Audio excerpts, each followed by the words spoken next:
Ok. Bom, então vamos lá.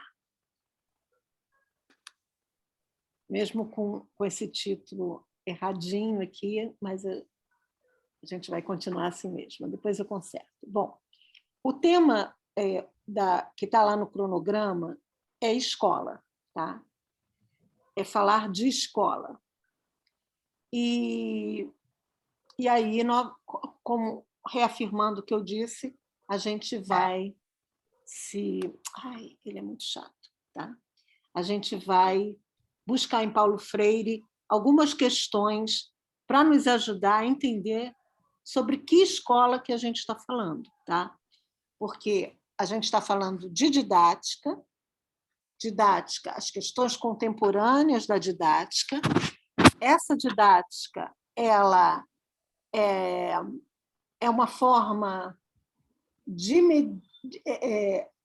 uma forma é um dos caminhos que mediam a relação do professor com o estudante, com o aluno, na escola, certo?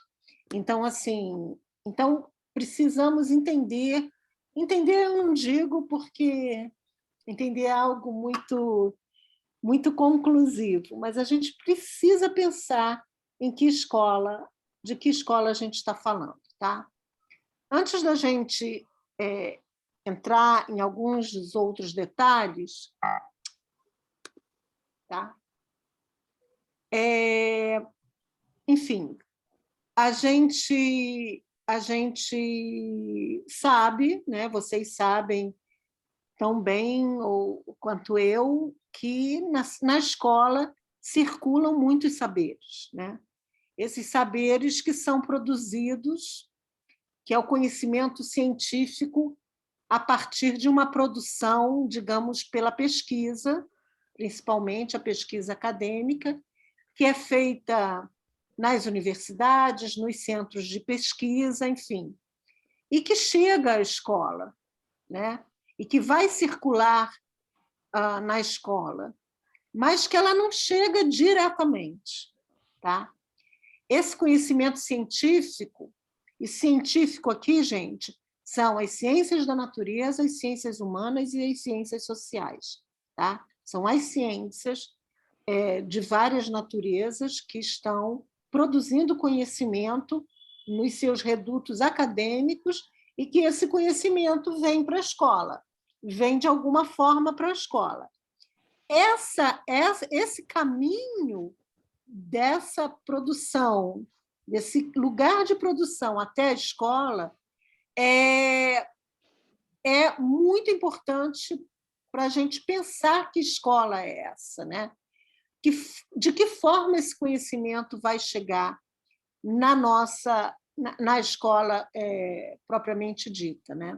Então, assim, o conhecimento científico ele não chega diretamente, ele chega a partir de uma pedagogização, desse saber, tá?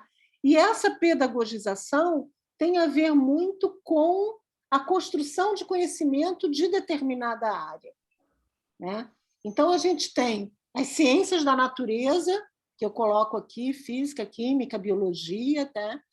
A gente tem as ciências humanas, que está representado aqui pelas pedagogias, que estão produzindo conhecimento e que, no processo de pedagogização desse conhecimento, elas têm que levar em conta não só o conhecimento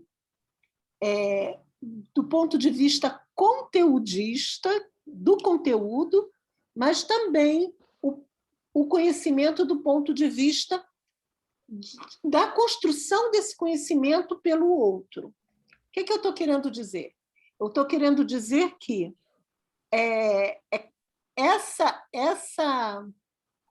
esse caminho aqui na minha opinião, a peça central daquilo que a gente chama de didática, que é o quê? É a relação ensino-aprendizagem. É aqui que ela se materializa. Ou seja, é quando o professor, ele, mesmo submetido, né, a uma série de leis educacionais, a uma série de currículos, enfim, há uma série de questões que estão acima, digamos assim, da sua atuação como professor, mas mesmo assim é aqui nesse miolo que se dá a didática, porque a didática ela está diretamente relacionada com a relação ensino-aprendizagem. E aí, naqueles 2 artigos que eu já coloquei para vocês lá, como uma leitura complementar do Libânio e da Vera Kandô, vocês vão perceber isso. Didática enquanto relação ensino-aprendizagem. Então, por exemplo, vamos explorar isso um pouquinho mais. Se eu na posição de estudante, é muito comum a gente ouvir coisas do tipo assim: ah, aquele professor não sabe explicar, aquele professor não tem didática. Será? Didática não é uma receita. Uma receita que você faz. Tenho que escrever no quadro com uma letra redonda, não posso virar para a turma, não posso virar de costas para a turma, tenho que impostar a minha voz assim, tenho que fazer a chamada assado. Não, isso é muito antigo. Didática é a relação ensino-aprendizagem. É como o profissional encara essa relação. De repente, aquele professor que não tem didática, que a gente acha que ele não tem didática, ele tem a didática dele. Ou seja, ele não está nem aí para ser inclusivo. Ele não está nem aí para uma educação para todos. Ele não está nem aí. Eu não estou, por favor, uma parte aqui. Eu nunca, e pode parecer que eu fiz isso agora, e aí eu peço até desculpas, eu nunca culpabilizo o professor. Quando eu falo do jeito que eu falei agora, é mais no sentido de realçar a formação dele. Então, numa formação positivista, que é muito comum nas ciências da natureza, por exemplo, você pode ter aquele professor que entra e ele coloca a matéria ali, o bendito do conteúdo ali, e, na opinião dele, essa é a didática, e aqueles que são bons alunos, bons estudantes, vão entender. Aqueles que não são bons não vão entender, não vão passar na prova, vão ficar reprovados, isso não é problema deles. Mas isso é uma didática. Não é uma boa didática, no meu ponto de vista, mas é uma didática. E formou muita gente nessa didática. Formou muita gente e afastou muito mais gente da escola do que atraiu. Mas é uma didática. Por quê? Porque é uma forma de ver a relação ensino-aprendizagem. Tá? Então, isso aqui eu considero, apesar da ingenuidade aqui da minha figurinha, eu considero um ponto central nessa discussão que a gente pretende ter nesse semestre. Ora, eu falei ainda há pouco desses saberes que circulam. Então, assim, um professor que entra numa sala de aula, voltando lá ao nosso caso, que vai dar uma aula, eu vou usar os exemplos das ciências da natureza, mas, por favor, eu não estou incentivando uma dicotomia. É porque dentro do digamos assim, daquilo que é mais aceito são as matérias mais difíceis, né? que foram elitizadas demais, né? Que foram utilizadas assim quase que como uma arma, um instrumento ruim para o ensino em geral. Ou seja, eu quis dizer no sentido assim, um sentido muito elitista de dizer fulano é bom, fulano não é bom, fulano merece ser aprovado, vai ser aprovado, fulano não merece ser aprovado. Mas, enfim, mas isso pode acontecer em diversas outras disciplinas, tá?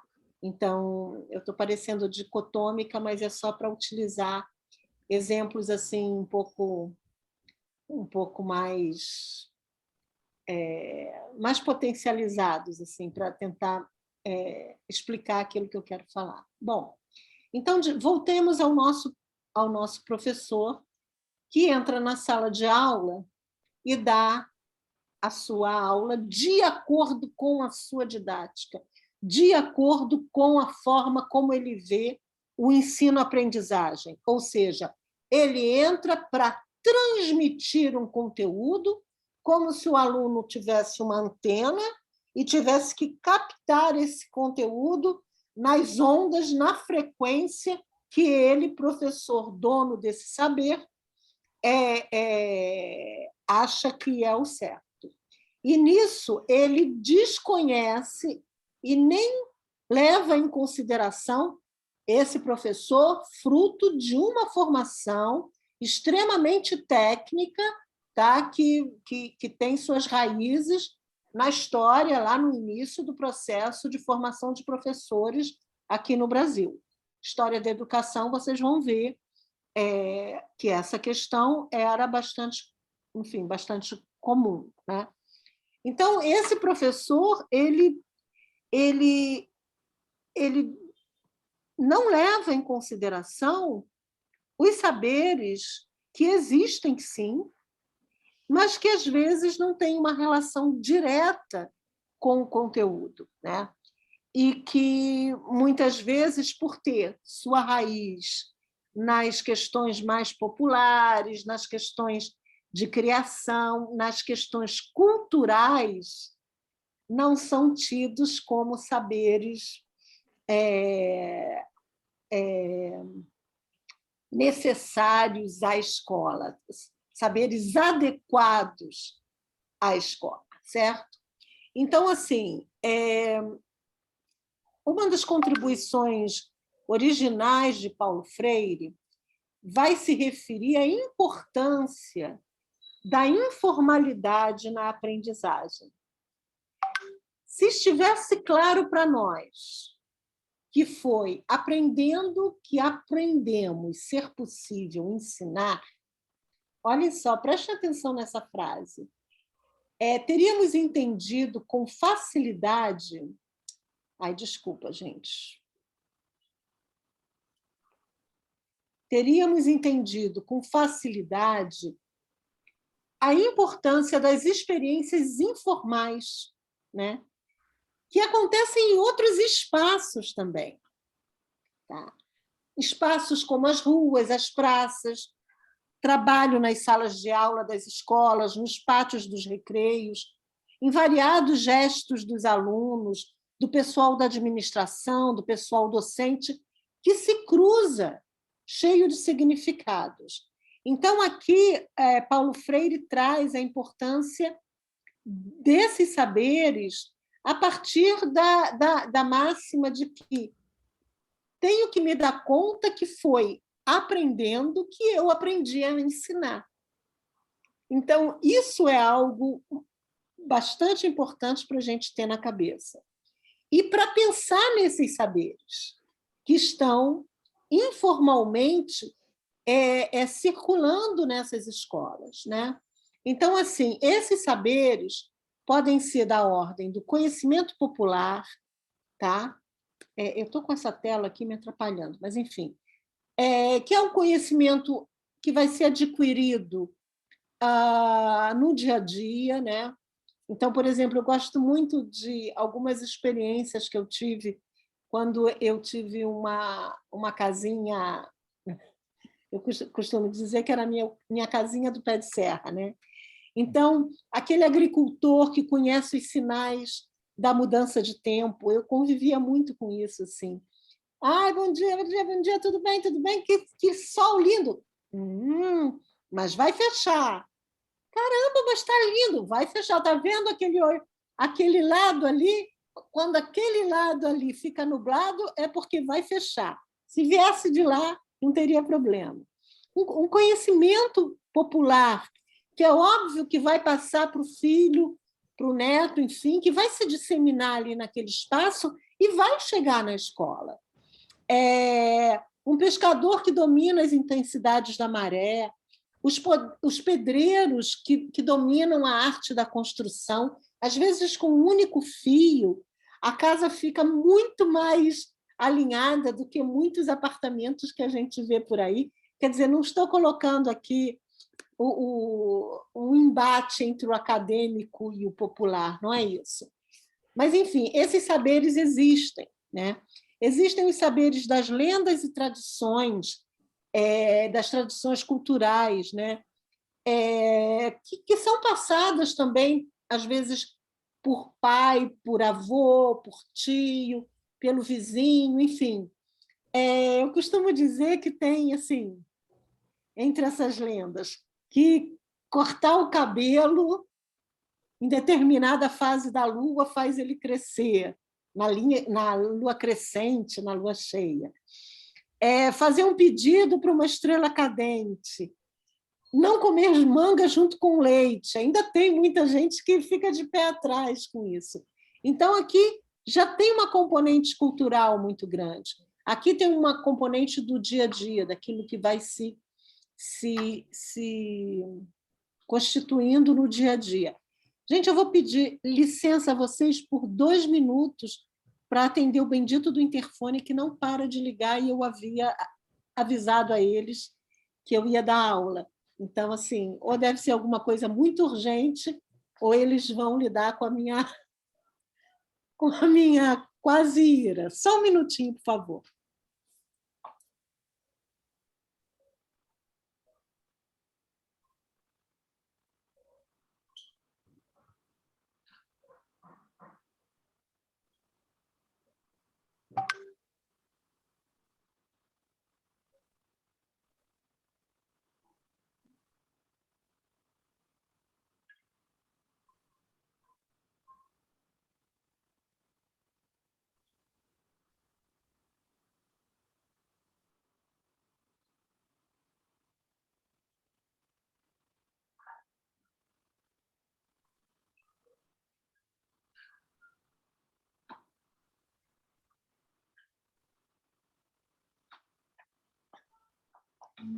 Tadinho, me fazendo um favor, que vão desligar a água aqui por quase 1 hora e ele estava preocupado de não me avisar. Bom, mas voltando. Então, a gente tem o conhecimento popular, a gente tem essas lendas, essas tradições, enfim, e a gente tem as concepções alternativas, né? Que vocês já devem saber o que é, eu não vou explorar muito, mas, enfim, acho que vale a pena fazer um resgate disso, porque essas, na verdade, foram diferentes nomes para uma coisa, talvez para uma mesma coisa, assim, né? Que é o conhecimento interno que a gente tem devido à nossa lógica interna, né? Então, assim, e que às vezes responde a algo que a gente observa sem ninguém nos dizer nada. Então, é muito comum nas crianças a ideia de concepção alternativa. Ela tem a sua origem lá nos trabalhos do Piaget, ela se constitui, digamos assim, ela é reforçada pela corrente construtivista e ela invade assim a educação, todo o processo de educação. E ela foi muito boa, esse conceito foi muito interessante para a desconstrução extremamente positivista no ensino das ciências da natureza e da matemática. Foi um movimento que abalou muito a relação ensino-aprendizagem nessa área, consequentemente, a didática nessa área. Porque quando você imagina quando você passa a entender que existe uma lógica interna em cada um de nós, na maneira como a gente vê o mundo, como a gente explica os fenômenos que a gente observa, a gente busca explicações, a gente busca respostas. Essas respostas têm a ver com essas concepções alternativas. E ainda não era a sua vez, não, tá?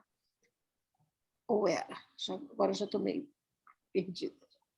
E isso, como eu disse, no ensino das ciências da natureza e no ensino da matemática, foi muito importante.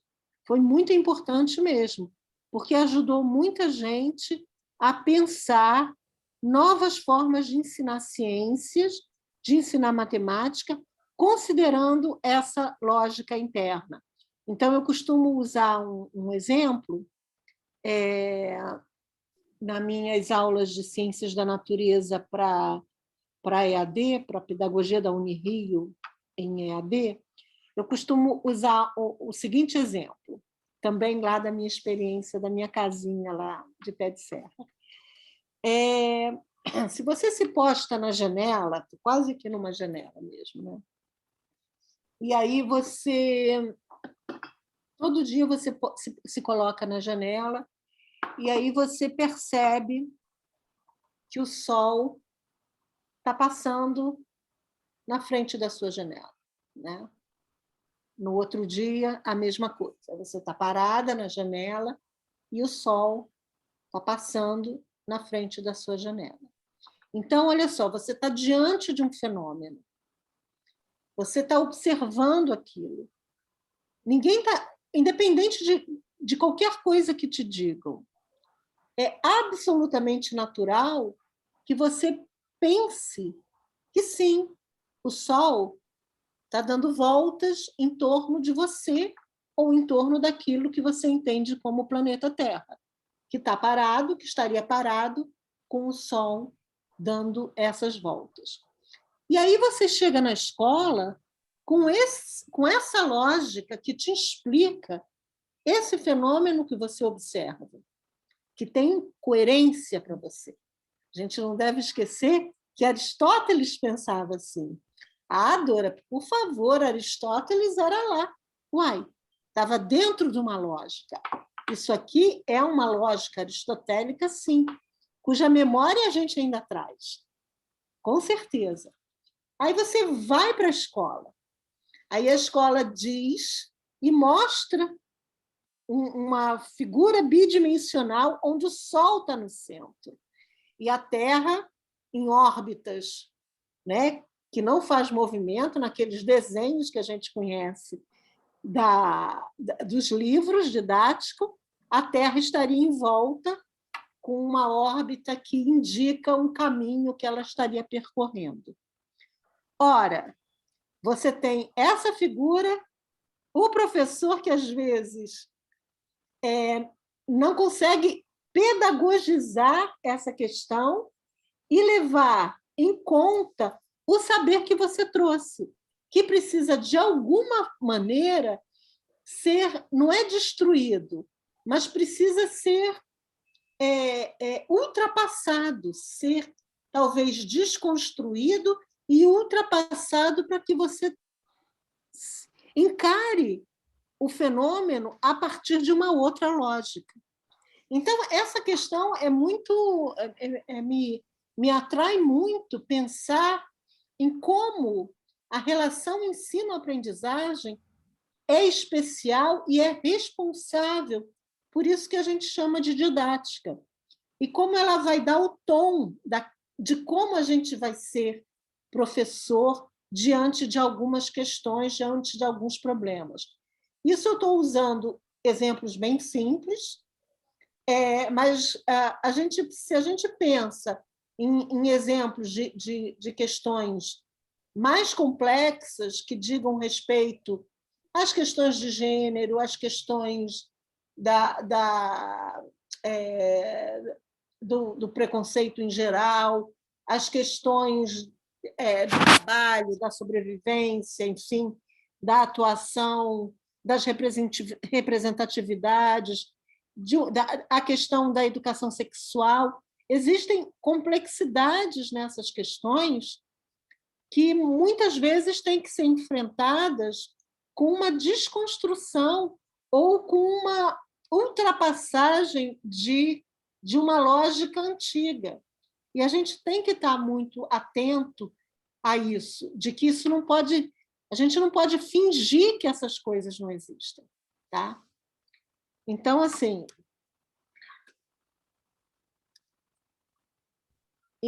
o Paulo Freire vem nos ajudar muito, e nós temos uma outra frase aqui.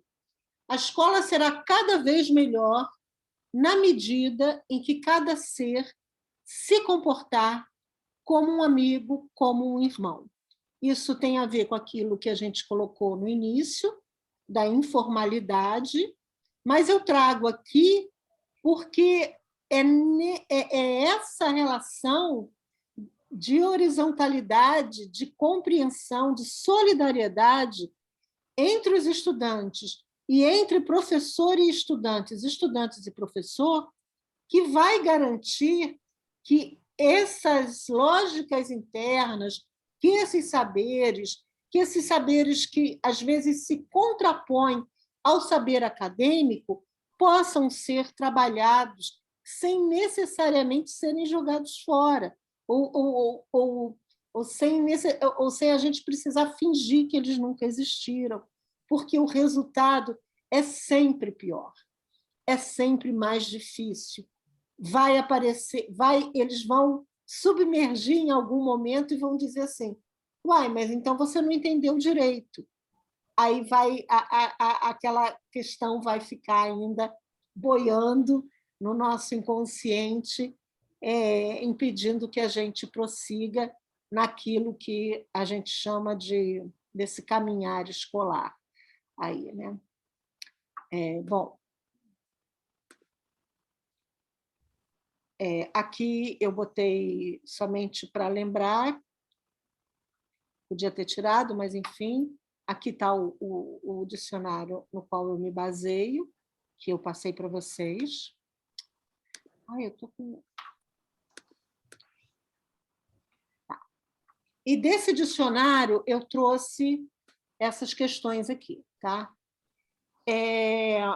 Eu vou ler um pouquinho, enfim, mas eu vou comentar também, né? Então, assim, a gente fez aquela apresentação meio lúdica da minha parte, né, com aqueles meus desenhos maravilhosos, para falar um pouco o que eu fazer uma relação de escola com relação ensino-aprendizagem e, consequentemente, com aquilo que a gente está chamando de didática, né? Então, agora a gente vai se utilizar do Paulo Freire para falar um pouco mais disso. Então, a gente tem aqui que ele nos diz que, se estivesse claro, tá? Então, voltando à questão da informalidade na aprendizagem, que foi aquilo que eu escrevi naquele slide anterior, né? Às vezes fica meio repetitivo, porque, enfim, porque algumas coisas eu gosto de frisar novamente.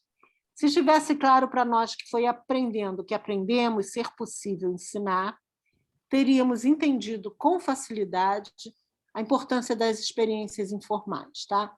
Nas ruas, praças, trabalhos nas salas de aula, trabalhos em grupo, gente. Quando a gente lembra, eu, pelo menos, quando lembro muito da minha passagem pela escola, teve uma época, eu sempre usei óculos, né? Teve uma época que meu óculos, aquilo Agora, fazer um óculos é quase um telescópio, mas teve uma época que os óculos mesmo, assim, para algumas pessoas ainda não sanavam todas as dificuldades. Eu tinha muita dificuldade de ler no quadro, e nem sempre eu conseguia ficar ali no início da sala. Então, eu lembro muito de eu perguntar ao colega do lado se ele tinha entendido o que é que o professor estava querendo explicar, e às vezes eu era confundida como conversadeira, assim. E eu era tímida, feito um, sei lá, feito um, nem sei o que, assim. Eu era muito tímida, e quando o professor falava isso, eu ficava bem, era bem difícil, mas eu me sentia muito melhor com o colega do lado me ajudando. E só que para isso fazia aquele burburinho de fundo, né? Quando eu descobri sobre zona de desenvolvimento proximal do Vygotsky, eu falei, sou eu, era eu, né? Então, assim, os trabalhos os trabalhos em grupo, as possibilidades de trocar. Eu tive excelentes professores, assim, excelentes professores. Sempre estudei em escola pública, já numa fase que ela começou a degringolar, assim, mas com excelentes professores. Então, assim, até mesmo a minha timidez foi muito trabalhada por eles e tudo. Um ou outro, às vezes, tomava assim, eu tomava um susto quando vinha uma pergunta mais ríspida, mas, enfim, em geral, eu tenho muito orgulho de todos os meus professores. Mas o que eu quero dizer é isso: o trabalho nas salas de aula das escolas é muito importante.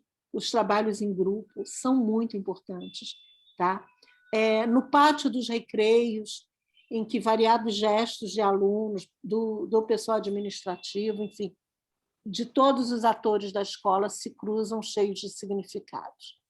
A escola, para Paulo Freire, não é só um lugar para estudar, mas para encontrar, conversar, confrontar-se com o outro, discutir, fazer política. Fazer política, gente. Repito, não é política partidária. A educação é um ato político. Fazer política, sim. Fazer política no sentido de conviver melhor com o grupo social ao qual você está naquele momento, ao qual você pertence naquele momento. A escola não pode mudar tudo, nem pode mudar a si mesma sozinha, sem dúvida. Ela está intimamente ligada à sociedade que a mantém. A escola é uma projeção da sociedade. Isso daí, nós todos sabemos disso, né? Eu costumo dizer que a sociedade projetou a escola como projetou as prisões, ou seja, tudo isso é o fruto da nossa sociedade. Reflete a sociedade em que a gente vive, com certeza. Em algum tempo, projetou também os manicômios, né, os espaços manicomiais, com tratamento que deixava claro como se via aquele que era diferente em termos de comportamento, principalmente, né? Então, assim, a escola está ligada à sociedade intimamente. Ela é, ao mesmo tempo, fator e é um produto. Tá?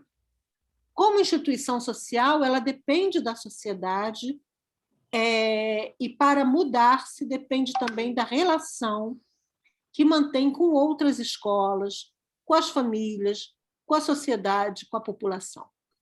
Paulo Freire nos fala, em sua Pedagogia da Autonomia, da boniteza de ser gente, da boniteza de ser professor. Ensinar e aprender não podem dar-se fora da procura, fora da boniteza e da alegria. Ele chama a atenção para a essencialidade do componente estético na formação do educador. Uma estética que não é separada da ética, ele fala da importância da boniteza das escolas, da importância formadora dos espaços. É incrível que não imaginemos a significação do discurso pronunciado na e pela limpeza, na boniteza das salas, na higiene dos sanitários, nas flores que adornam. Há uma pedagogicidade indiscutível na materialidade do espaço escola. Então, isso já entra dentro um pouco de um dos outros temas que a gente tem na nossa ementa, que é o espaço escolar. O espaço escolar ele é único, ele tem uma estética, além de ter que ter uma ética, mas ele tem uma estética. Essa estética é uma estética de alegria em geral. Pode ser uma estética também de denúncia, de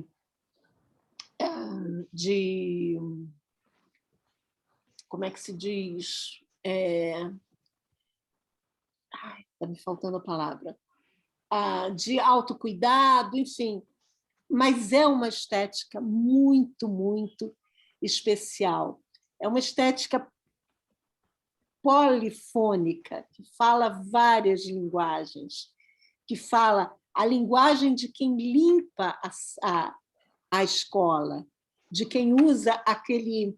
É claro que tudo aquilo vem de uma construção, mas que usa, às vezes, aquele cheiro bem forte que não deixa de ser um cheiro de limpeza, uma criolina, uma coisa mais assim forte. A linguagem de quem cozinha, a estética de quem faz a comida, né? A estética da coordenação, a estética da diretoria, que às vezes a gente chega e vê aquela pilha de pastas, de uma série de coisas, e até se pergunta como é que se entende aí. Não estou chamando de bagunceiro nem de nada, mas é uma estética, porque demonstra um movimento. A estética das salas de leitura. Então, o espaço escola ele contribui para a formação dessa estética também. E o que Paulo Freire nos diz, quando ele usa boniteza, que é uma liberdade teórica que ele introduziu, uma liberdade semântica que ele introduziu, semântica e poética que ele introduziu nas suas obras, é para trazer a força dessa estética na nossa formação. Tá? Eu lembro que eu sou meio contadora de histórias, mas, enfim, que depois de muito tempo, quando eu entrei numa escola, por conta dos estágios supervisionados, que eu supervisionava à época, eu fiquei encantada com aquilo, porque era como que uma viagem no tempo, assim, né? Daquelas paredes, daqueles cartazes, né? Aquela cartolina que não fica muito, que fica meio amassadinha, porque o estudante botou embaixo do braço. Tudo isso faz parte disso que a gente chama do espaço escolar.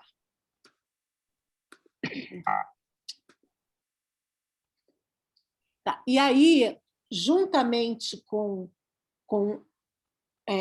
as considerações sobre esse espaço, é ali, nesse espaço, disso que a gente tem que entender que é a escola, que a gente vai atuar a partir daquilo que Paulo Freire e outros tantos, mas, novamente, eu estou me baseando na obra freiriana, chama de praxis, tá?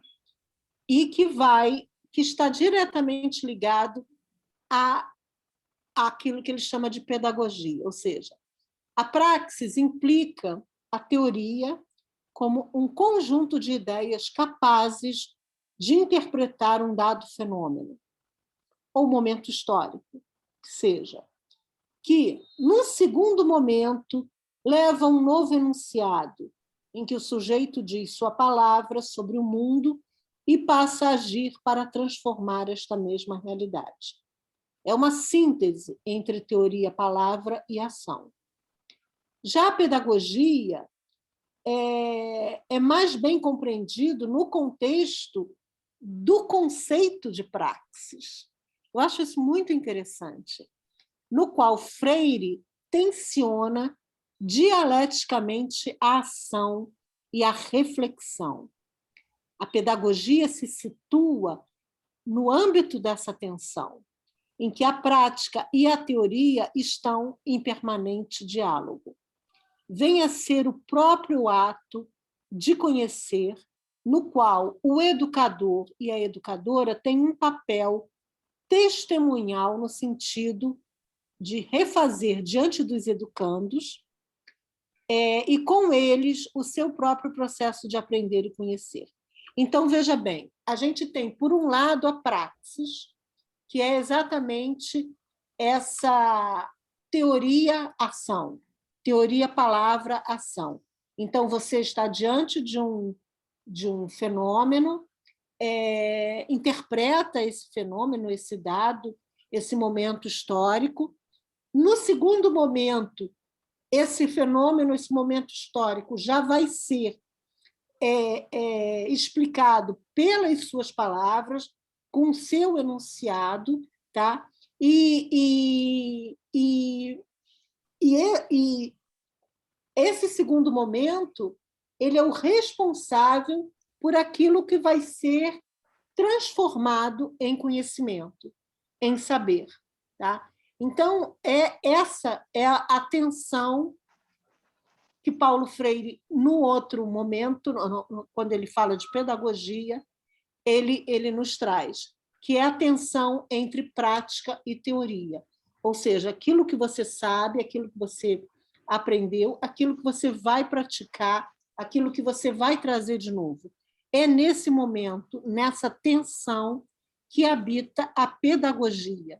Ou seja, quando ele fala de pedagogia da autonomia, de pedagogia do oprimido, de pedagogia da esperança, ele está necessariamente falando do exercício da praxis pelo educador. Eu trouxe a praxis para a escola, aqui nessa apresentação, diretamente aqui na escola, porque a gente está falando de didática. E, como eu disse, didática, ensino-aprendizagem, para definir esse espaço escola. Gente, se alguém quiser fazer alguma pergunta, quiser me interromper para qualquer coisa, eu disse que vocês estão livres para fazerem isso já no encontro da semana passada, tá? É porque eu começo a falar e, às vezes, eu esqueço mesmo de fazer essa abertura para que vocês falem também, tá? Bom, eu vou continuar, mas, enfim, podem me interromper o momento que vocês quiserem. E aí, esse saber que está ali na escola, né, que está convivendo com saberes outros, né, ele vai se realimentar criticamente, tá? E vai alimentar o fazer. Então, na praxis, você tem a teoria, essa dualidade tem que ficar muito clara para vocês. Teoria, quer dizer, clara não é no sentido de finalizado, mas clara para vocês começarem a pensar, né? Admitindo o inacabamento como um elemento das nossas vidas, né? Então, esse saber que realimenta criticamente o fazer, o resultado disso incide novamente sobre o saber. Então, saber realimenta o fazer, que cria um novo saber, e assim sucessivamente. Ambos se refazem continuamente. A expressão incorpora todo esforço da tradição dialética na tentativa de superar sua marca idealista, né, de origem. Então, assim, o processo ação-reflexão, que aqui a figura não ficou tão boa, mas, enfim, o exercício da praxis e da pedagogia estão diretamente ligados a isso que Paulo Freire chama de ação-reflexão, tá? Que constitui a praxis, por sua vez, a pedagogia, e que lida com a produção de saberes na escola. Tá? Veja bem o que eu tentei colocar aqui. Essa ação-reflexão, ela está por trás dessa praxis e está por trás dessa pedagogia. Ou seja, se a gente retira essa ação, o que eu quis dizer, né? Não sei se ficou claro, mas, enfim, tem uma gata aqui.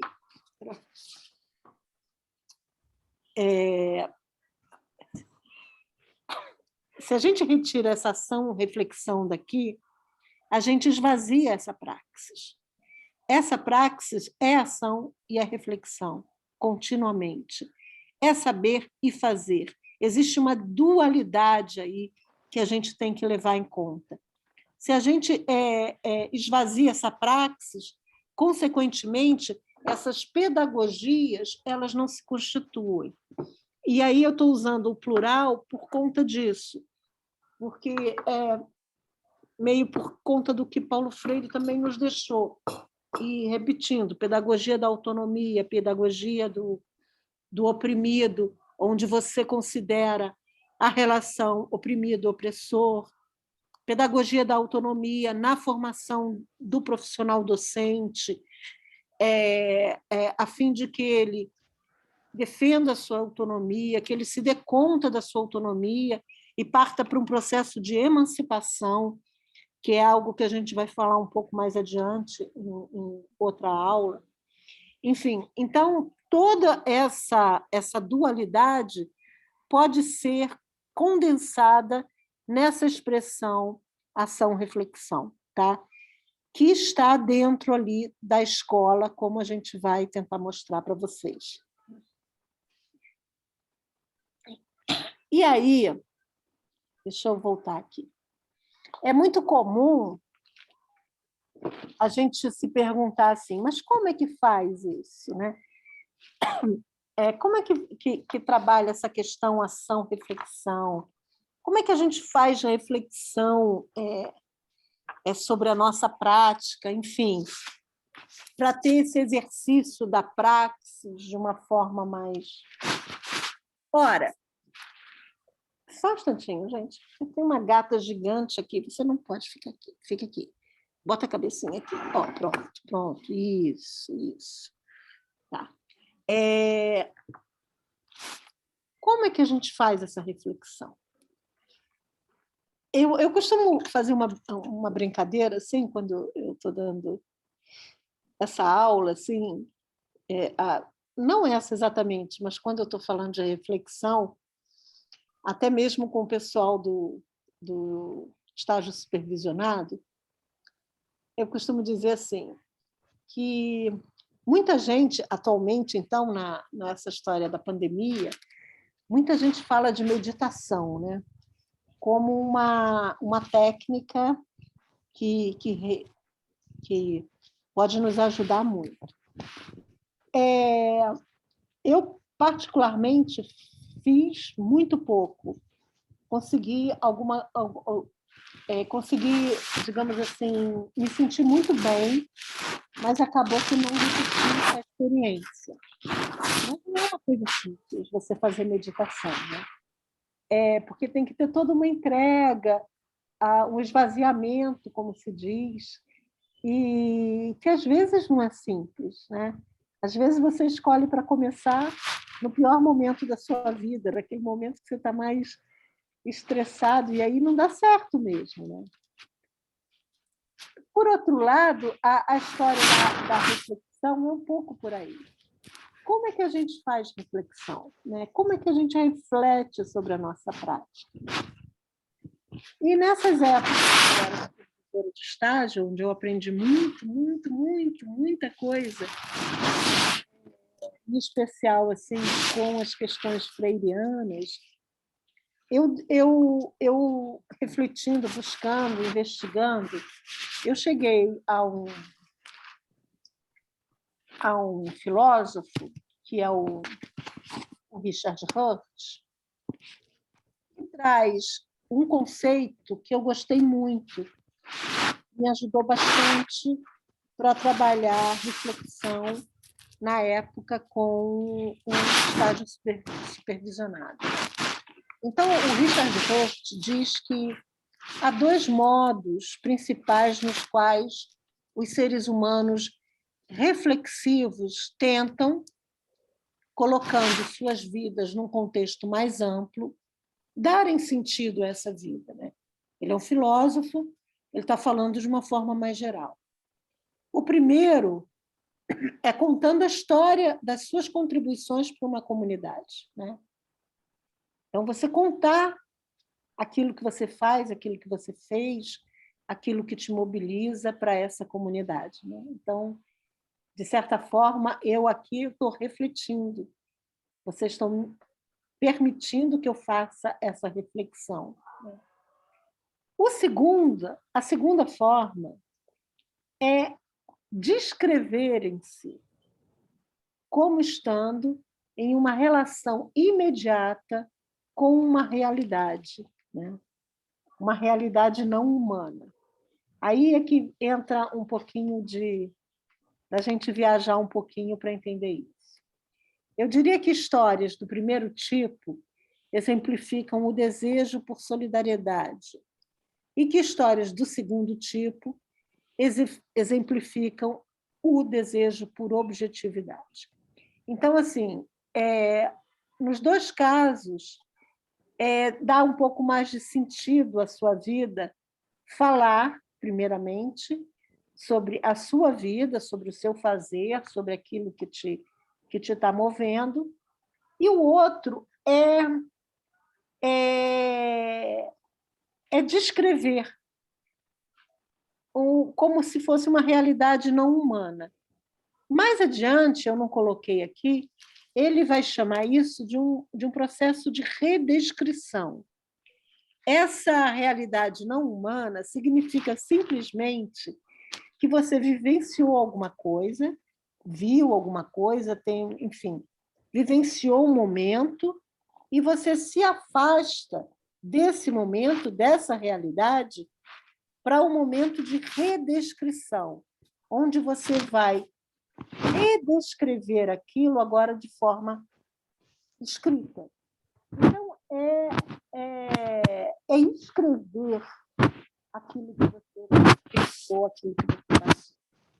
A gente pode até chamar como sendo os famosos diários de campo, que às vezes a gente só usa em algumas situações específicas. Mas eu estou bastante convencida que esse processo que o Hort chama de redescrição, que é quando você escreve e redescreve a sua experiência vivida, isso te possibilita uma experiência de reflexão sobre o vivido. Tá? Então, assim, coincidentemente, Paulo Freire não fala de redescrição, mas ele traz uma ideia que é muito parecida, que é o registro. Paulo Freire compreende o registro como instrumento de apoio à reflexão sobre a prática, fundamentando-se na própria experiência com a escrita, caracterizada por ele como relatório de práticas. Propõe que o hábito de registrar seja incorporado pelos educadores no exercício crítico de reflexão. Então, aqui eu fiz um mapinha semântico, conceito de reflexão em Freire. está associado a uma formação permanente, tá? Está associado ao ato de pensar e fazer, que é aquilo que define a praxis. Está associado com uma visão crítica.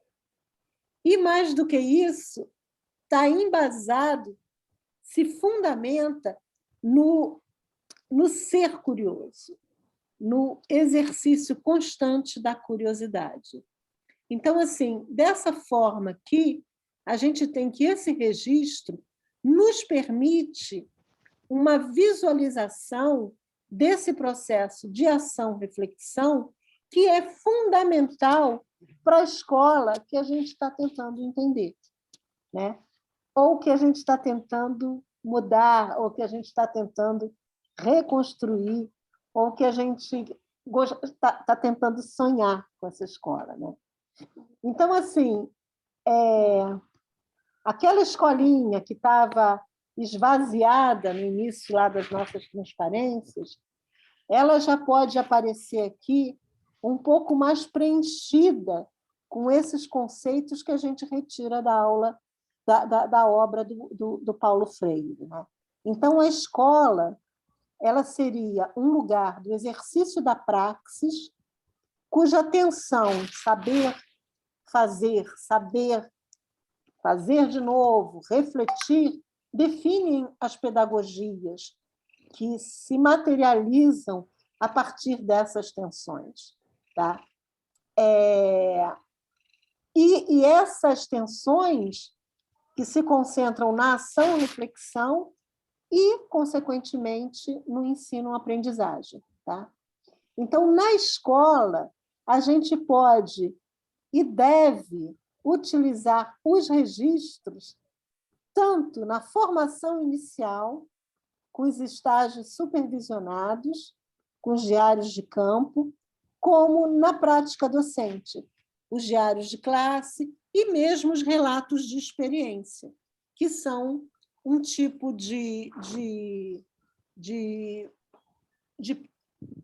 enfim, de produção que faz exatamente o que a palavra diz.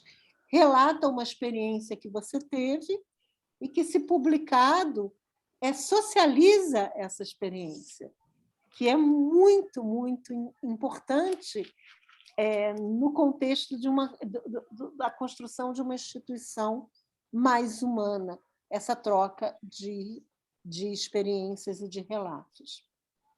E aí, essa escola que, a partir desses relatos, desse processo de redescrição, desse processo de reflexão, ela vai permitir uma conexão maior dos seus atores com o mundo que eu digo, a visão de mundo. Ela vai ampliar essa visão de mundo. Ela vai se conectar com outras questões de mundo no sentido dessa pluralidade que o mundo oferece em termos de pedagogias, em termos de relação ensino-aprendizagem, em termos de estudantes, de formação, enfim. Deixa eu ver se tem mais coisa aqui. Então, assim, bom, aqui eu já coloquei, essas são duas formas da gente registrar e, segundo Freire, esse registro vai contemplar o quê? A nossa ação, reflexão, a nossa realimentação da nossa praxis. Tá? Só repetindo aqui.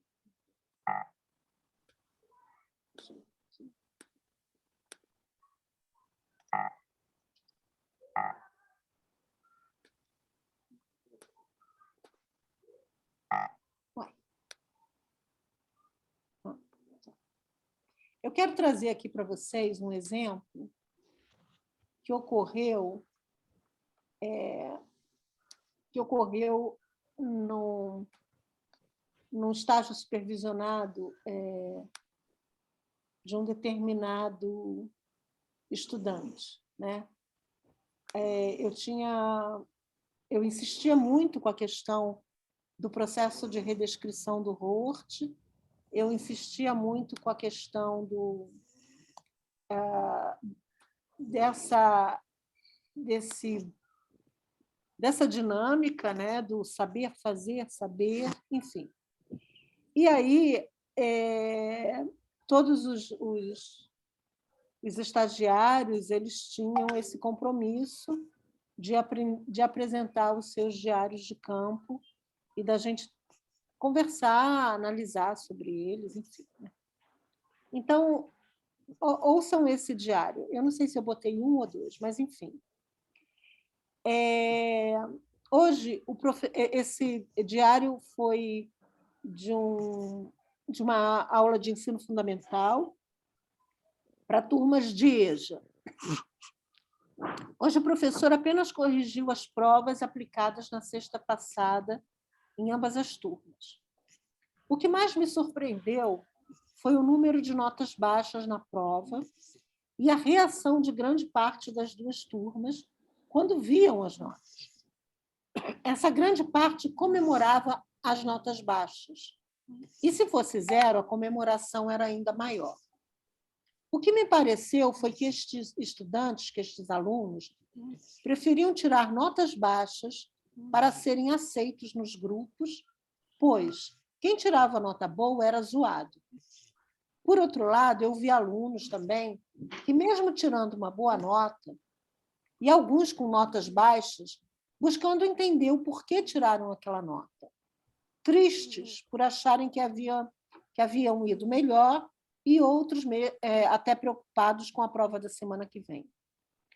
A questão que vem à minha cabeça, desde a primeira aula que fui, tanto no ensino fundamental quanto no médio, foi a de como fazer para trazer esses alunos que estão completamente dispersos nos seus pensamentos e como manter para não prejudicar os que estão... meu Deus do céu, desculpa, porque eu não estou conseguindo ler aqui. Para não prejudicar os que estão realmente interessados. Então, assim, esse rapaz aqui, ele na sua redescrição do problema, ele repensa uma questão da escola, que é a heterogeneidade das turmas, que é o fato de alguns quererem estudar, outros não, e se faz uma pergunta. Ele sai do estágio,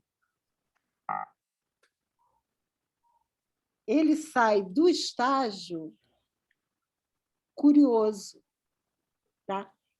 Ele teve uma visão crítica e ele sai do estágio curioso. Esse pensar, fazer pensar aqui, veio da reflexão que ele fez e que, criticamente, ativa a sua curiosidade. Tá? E aí, num outro registro, ele nos diz outra coisa. Ele nos diz o seguinte: ontem foi a aplicação das provas, de prova para as turmas, onde fiquei com a turma 3001. Foi o primeiro contato, eu e alunos, sozinhos. E percebi que há um grande respeito entre o professor e aluno. Mas também há uma linha bem tênue que separa essa relação. No geral, foi muito tranquilo, pois nessa turma tem muita gente mais madura e com uma boa relação com o professor B. Mas ficou claro também o interesse de cada um. Os mais novos foram os que menos estudaram ou se preocuparam em fazer a prova direito, tendo alguns entregado a prova em branco em menos de 10 minutos. Teve um momento da prova também que houve uma tentativa de quebra da linha tênue que citei um pouco atrás, onde uma aluna chegou atrasada, entreguei a prova e ela simplesmente parou para conversar com uma outra aluna. Quando eu falei para a menina, para ela ir sentar, ela me encarou por alguns segundos, até que eu voltei a falar para ela sentar e ela foi. Esse momento foi o mais complicado que eu já passei. Mas depois tudo correu bem e a professora de português chegou logo depois com a prova de química que eles fizeram. Bom, então, gente, assim, o que eu quis mostrar aqui para vocês? Eu quis trazer uma reflexão sobre escola, sobre como essa escola ela abarca diferentes didáticas, porque a visão sobre o ensino, a aprendizagem é diferente, ela abarca diferentes pedagogias que têm a ver com aquela tensão na praxis, o tensionar da praxis faz surgir a pedagogia no sentido daquilo que você vai explorar no seu fazer, saber fazer, saber. E eu tentei terminar com eu tentei amarrar com esse processo de reflexão, de ação-reflexão, que deveria caracterizar, que deve caracterizar a nossa movimentação por esse espaço da escola. E aí surge a possibilidade de redescrição como uma metodologia para que a gente repense esses momentos vividos, como esse menino fez aqui, ele registrou algumas tensões, primeiro as dúvidas e algumas tensões que ele viveu, para, enfim, ele conversar sobre isso, para depois ele ter uma opinião sobre isso. E é nesse ritmo, é nessa dinâmica que a escola passa a ser substituída e passa a ser modificada, inclusive. Não vamos nunca modificar uma escola sem o processo de ação e de reflexão. Espera aí, deixa eu tirar aqui. Sai daí, passa fora. Então, assim, essa foi a minha ideia de amarrar isso nessa discussão sobre escola e que acaba tendo uma implicação no espaço escolar e também no tempo da escola, né? Porque esse tempo escolar, que é definido historicamente, né, como sendo tempo de aprendizagem, desenvolvido, dividido aí em séries, dividido em anos escolares, enfim. Esse tempo escolar ele precisa também ser administrado, e uma forma de lidar melhor com ele talvez seja os registros que nos levam à reflexão, que nos levam a um planejamento, que nos levam a melhorar um pouco a nossa relação, a forma como a gente vê a relação ensino-aprendizagem. Então, mais ou menos assim, no dia de hoje, era isso que eu tinha para falar para vocês sobre escola, e que eu vou deixar gravado e também passar as atividades, as transparências e deixar lá na sala de aula. Tá? E aí, enfim, gostaria de saber se alguém quer fazer algum tipo de comentário. Ah, sim, a gata estava se esfregando no microfone e ela tem asma, sim. Infelizmente, ela é bem asmática.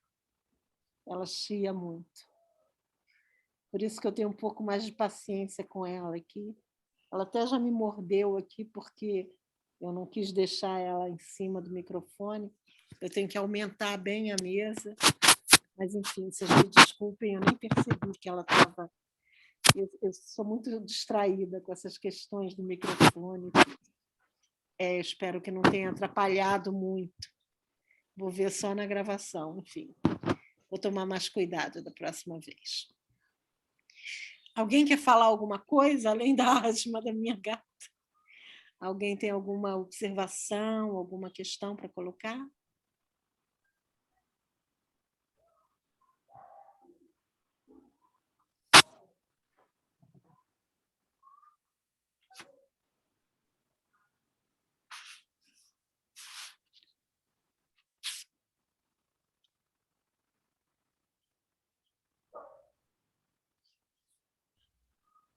Estou chamando você de linda. Você é muito difícil, mas...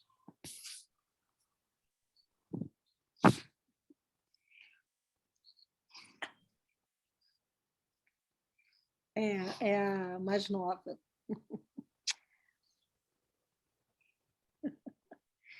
Ela não sai de perto de mim, assim. É a mais nova, são 5. Essa daqui é a mais nova e a mais gigante também. E me dá muito trabalho. É manca, é vesga, é toda cheia de probleminha, mas é assim um encanto de pessoa. Bate nas coisas assim, a gente acha que ela não enxerga bem, mas é um encanto. Bom, gente, acho que a gata fez mais sucesso que a minha escola. Mas tudo bem, é assim que a gente caminha. Então é isso. Tá? Fiquem à vontade e aguardem novas, como se diz, novas recomendações aí para a atividade que eu vou lançar para vocês, tá bom? Professora, Fala, minha querida. então, eu não tenho link para a sala de aula. Quem está falando? Deixa eu ver. É a Graça. É porque está na Natália, né? Ah, No tá. computador da minha filha. Então, Graça, é o que eu falei no início, não sei se você ouviu. Eu vou tentar fazer um convite direto, mas eu sinceramente, eu não sei o que pode acontecer, porque a minha experiência é isso, assim, essas páginas do Google Classroom, vai dar tudo certo, tá? Ano passado, semestre passado foi a mesma coisa, mas vai dar certo. Assim, mas se amanhã vocês ainda tiver muita gente faltando, eu vou lá no e-mail, coloco a atividade por e-mail, coloco os materiais que eu estou colocando lá nas abas, então não há nenhuma possibilidade de alguém ficar prejudicado. Claro que para mim seria mais fácil que todas as atividades estivessem na sala de aula, né? Porque... Mas então eu vou tentar, de alguma forma, ver o que eu posso fazer. Agora, eu sei que tem um delay também, que tem um tempo. Muita gente falou comigo logo no início, não estou conseguindo, não estou conseguindo. 2 dias depois estava conseguindo. Então, vamos lá, eu vou tentar convidar quem não está presente e ver se isso melhora, tá bom?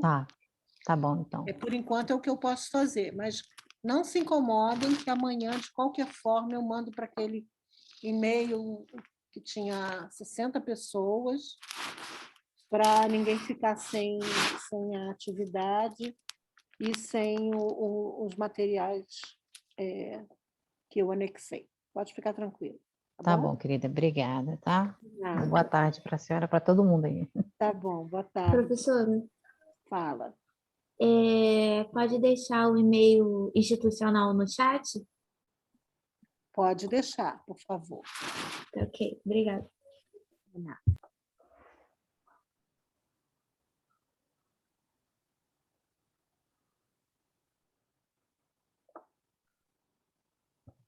Você é uma cereja.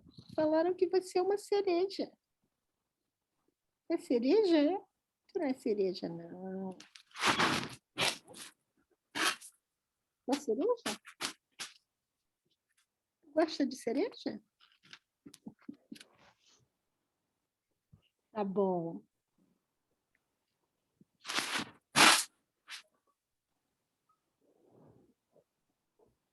Boa tarde, gente. Daqui eu já vou para a sala lá do Google Classroom e vou tentar convidar vocês, tá?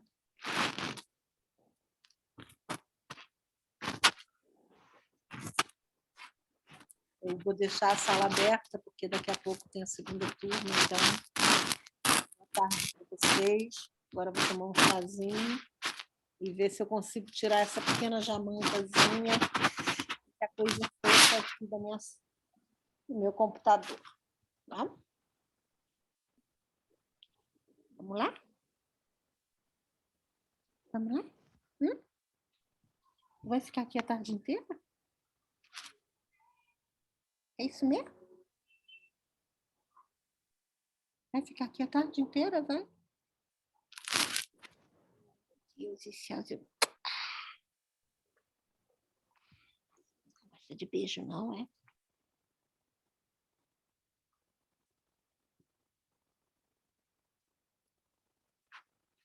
Pronto, você não me morde.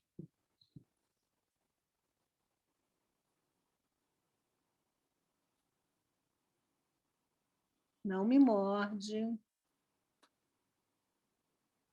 Não me morde.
Nerine, deixa ela.